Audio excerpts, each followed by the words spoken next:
Hey friends, welcome back to my YouTube channel. ഒരു easy chilli chicken നോക്കിയാലോ. ആദ്യം തന്നെ ചിക്കൻ പൊടി പൊടി അരിഞ്ഞെടുത്തതിന് ശേഷം സോയ സോസ്, ഒരു എഗ്ഗില്ലായിരുന്നു, അതാണ് മിസ്സായി പോയത്. നിങ്ങൾക്ക് എഗ്ഗ് യൂസ് ചെയ്ത് നന്നായിരിക്കും. പിന്നെ ഒരു സ്പൂണ് വിനെഗർ, കോൺഫ്ലവർ, പിന്നെ പെപ്പർ, സോൾട്ട്, ഇതെല്ലാം കൂടി എടുത്തിട്ട് നന്നായിട്ട് മാഗ്നറ്റ് ചെയ്ത് അരമണിക്കൂർ നേരം വെച്ചതിന് ശേഷം ഒരു പാനിൽ എണ്ണ എടുത്ത് അത് ഫ്രൈ ചെയ്തെടുക്കണം. പക്ഷെ ഒരുപാട് ഡീപ്പ് ഫ്രൈ ആയി പോകരുത്, ഒരുപാട് മൊരിഞ്ഞ് പോകരുത്. പാകത്തിന് ഡ്രൈ ചെയ്ത് മീഡിയം ലെവലിൽ അതിനെ ഫ്രൈ ചെയ്തെടുക്കാവൂ.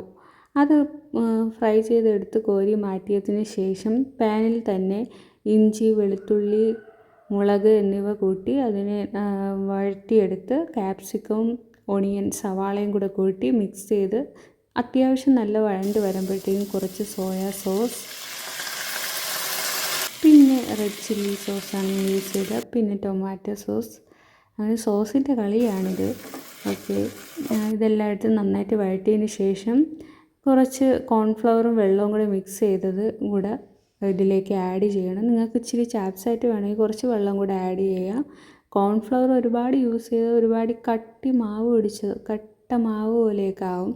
സോ വെള്ളം കുറച്ച് യൂസ് ചെയ്താൽ കുറച്ച് ചാപ്സൊക്കെ കിട്ടും. ഇത് നന്നായിട്ട് മിക്സ് ചെയ്ത് ഒന്ന് സെറ്റായി വരുന്നത് വരെ ജസ്റ്റ് ഒന്ന് മിക്സ് ചെയ്തെടുക്കണം. അതിനുശേഷം നേരത്തെ ഫ്രൈ ചെയ്ത് വെച്ചത് ഈ മിക്സിലോട്ട് തട്ടണം. എന്നിട്ട് അതുമായിട്ട് സെറ്റ് ചെയ്ത് നല്ല വഴറ്റി എടുക്കണം. എന്നിട്ട് ചപ്പാത്തിയുടെ കൂടെയാണോ എന്തിൻ്റെ കൂടെയാണോ യൂസ് ചെയ്യാം. ഈ ചാനലിൽ എൻ്റെ ഈ കുക്കിംഗ് വീഡിയോ ഇഷ്ടപ്പെട്ടവരുണ്ടെങ്കിൽ ലൈക്ക്, ഷെയർ ആൻഡ് സബ്സ്ക്രൈബ് ചെയ്യണേ.